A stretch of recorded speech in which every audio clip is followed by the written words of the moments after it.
Hello and welcome back to another video. We have April's ScrawlrBox today. Let's get straight into it. Let's not dilly-dally. It feels very thick and very full, so I'm very excited. I can already see that this package says Stuart Semple on it, and if you don't know what Stuart Semple is, then you need to have a look. Stuart Semple is the creator of Culture Hustle, who do Black 3.0, 4.0, 2.0, all the .0s. He also does the Unicorn Milk, he does the Big Iridescence, the Pinkest Pink, all those amazing things. So there are a lot of things I can see in this parcel, but let's push that to one side for now. Let us have a look at this. This tells me we may have a bit of the black whatever .0 we're on currently.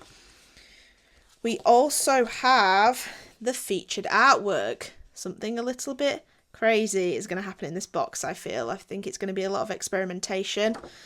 So this is Stuart Semple's box. He is the featured artist, which is quite wild, really. ScrawlrBox have been hinting at something very unique going to be happening in this box, so I'm assuming this is it.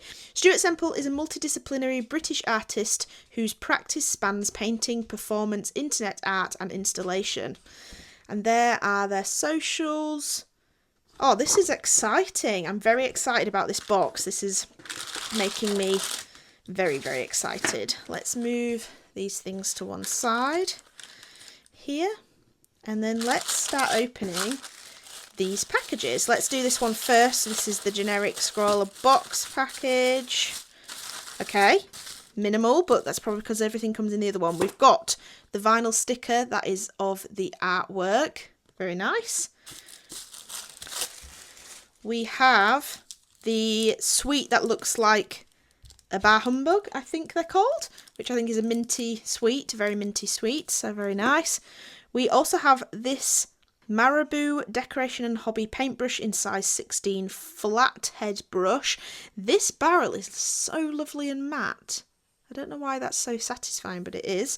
It's a very nice paintbrush there. Now, onto this Stuart Semple bag. This is exciting. I'm very excited, can you tell? Let's pour all this out. Oh, this is cool.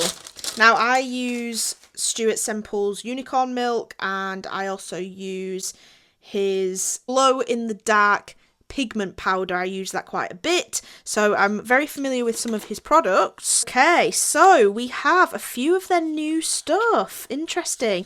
So like I mentioned at the start, we've got the Pinkest Pink, but this looks like it is actually the pigment powder. That's interesting. There doesn't seem to be any medium to mix this with. Let me just double check it's the pigment powder and not a tube of paint. Yes, it looks like the pigment powder. This is going to be messy. Yes, this is the pigment powder. They've put it in this glassine bag just to protect the box, which is very nice. We have Black 4.0, so I think that is the most recent black. We've got a good little tube of that. Exciting. We've got the world's whitest white as well. These are very exciting. If you don't know what these are, the blackest black, literally when you paint it, is like looking into a black hole. It's not just like paint, black paint. It is so matte black that it just absorbs any colour. And the whitest white, obviously the opposite, it is pure brilliant white. So very excited about that. And then this Easy Klein, very nice interesting mix of colours. I'm excited to see how we're going to use that. And then we have a block of 10 sheets of hot press watercolour paper, 200 GSM to use all those supplies on. So let's push this to one side. Let's open up the zine and see what we've got to work with. So we have a little bit about the Scrawlr artist and Stuart Semple himself, so I'm excited to read all of that. We have some Scrawlr tips, how to use the supplies, how to test them out, so excited about that. Oh, it looks like the pigment you just add water to rather than a binding medium, which is good. Then we have a deep dive into using Culture Hustle paints. Again, as usual, I will read all of that whilst we swatch them all out. We have some artist advice and behind the artwork. Then we have the Scrawlr gallery from 2 boxes prior. So this is the box where we received the paints, the Amsterdam acrylic paints, I think they were, and the challenge was inspired by. I recently realised that I actually never posted my artwork for this. I did those lovely silver birch trees, and I never posted the artwork on Instagram, which is a real shame. But it looks like everyone's had some fun. Someone else has done a silver birch tree here, but a bit more colourful than mine. Very nice. Very abstract and colourful. Then the Scrawlr top 3 are these. So again, very abstract. I like this little flamingo-y one at the bottom here. Very nice. Very, very nice. Then we have the Scrawlr Challenge Roundup. So this is featuring some others. They may have not posted their artwork before the end or the choosing of the Scrawlr Challenge winners. So this is just a bit of a roundup. Then we have a little bit more about Culture Hustle themselves. And the Scrawlr Extra is pushing boundaries. So this is having a look at Damien Hirst and people like that, and having a look at how boundaries can be pushed in art. And then finally, our Scrawlr challenge is Ripple Effect. I've already got a few ideas racing through my brain. I'm very excited. It's going to be a very abstract box, this. I think it's going to be exciting, and I'm very excited to try some of these products, because Stuart Semple is one of these people who creates these incredible products, and I just think they're going to be really fun to use and explore. So let's get to swatching. I'll read some Scrawlr tips and things to try, and we will get to doing some ripple effect artwork.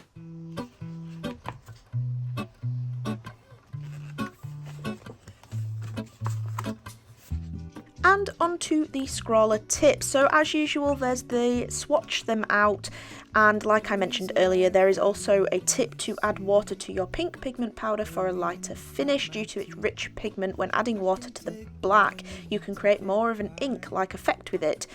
And then it actually goes on to show you some gradients and mixing, and that if you mix that black 4.0 with white, you get a really nice matte gradient from black to white with a really nice cool greys. But if you mix the black 4.0 with water, you actually start to degrade the matte black quality, and you start getting a little bit more of an ink-like quality, which is quite interesting. It then goes on to talk a little bit about texture. Wet the page and sprinkle on the pink to make some fun visual effects. Texture with the black will be a bit more difficult because of the matte finish, however you can still achieve something like light dry brush textures, which is very nice. It also goes on to say you can vary your brush strokes with that large brush. You can make it pop to brighten your pink even more. Use the white underneath it, then apply a layer, let it dry properly, then add your pink on top and watch the colour pop. So very, very interesting tips there. And as you can see, whilst I'm swatching, I've tried to swatch all the colours on top of one another just to test it out. And here I am making a thick paste in a little pot with that pigment powder just to make it thicker, more vibrant, and then I went ahead and layered it over the colours just to see how it reacts. So they were very interesting. The matte black really is matte. I didn't really have a chance to test the white out, so this artwork definitely allowed me to do that. Now, for the Ripple Effect Scrawlr Challenge, I decided to go with a frog peeking its head out of water, and I was really happy with this kind of composition and things, and I decided to paint the frog, well, the toad, in pink, in the pinkest pink, and kind of reflect the water a little bit, and then add blue into the water, and then eventually black being my darkest points. Now, I was really happy with using this pink like this. It was layering with the white, it was popping off the white like it mentioned in the Scrawlr tips, and it was overall very nice to use. However, the more I layered it, the chalkier it became. It became a very chalky paint. It gave it really nice texture, and actually when you feel it, it does feel like the rough skin of a toad. However, it was difficult to layer up with any other colours due to that kind of chalky texture, and eventually it did clog up this brush, and I did have to revert to using my cat's tongue ScrawlrBox brush because the bigger brush was just a bit too big for these fine details of the frog. But I just layered up that white and the pink in varying degrees, and then I added it into the reflection of the water, but really loosely, so that it was obviously smeared because it's in the water a little bit more.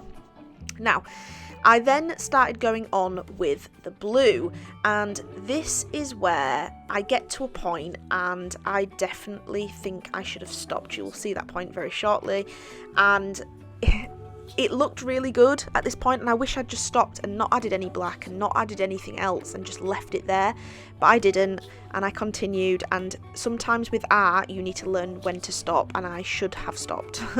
I thought I could continue and make it better and carry out my vision, but it didn't go to plan. So as you can see, that's where I should have stopped, and I didn't, and I continued, and it looks okay. I definitely, because I was making it not look how I wanted it to look, I then just kept going and kept going and kept going, and that's when you kind of see all the imperfections start to creep in, and I definitely take it even further than I even should have. So there was even a point here where I definitely should have stopped as well, and I still took it further because I thought I could improve it and get it back to how I visioned, but it just didn't come to light. But besides the artwork looking terrible at the end, so I do apologise for that, the concept I really liked, and the materials I really liked. Like I say, you can even see it here, the pink has a very chalky texture. It was nice to work with though, and I'm excited to maybe incorporate it into some other things. It's very neon-y pink, so I think you could do a lot of nice abstract, very fun work with that. But the matte black really is matte black. It is beautifully black, and I definitely will be using it for other things. I use that definitely more. It's a much thicker paint in that tube, and I definitely used it a lot more than the white and the blue, so I think you will go through that a lot quicker. So maybe I'm going to be very, very careful how much I use going forward. But everything else, very nice. The blue is very nice. Everything layered on top of one another, obviously very much like acrylics. Once they dry, you can layer up very nicely. But that's it. I did enjoy them. I didn't really enjoy the outcome of my work. There was a point where I really loved it, and then now there's a point that I hate it. But I hope you kind of saw my vision and saw what I was going for. And please let me know how you found this box too. And I hope you enjoyed watching. So thank you very much for watching. Goodbye. My will is strong with a place to lean. In the moment I hung desperately. The other ring on my wrist is gold, pairing with the light it holds when I return from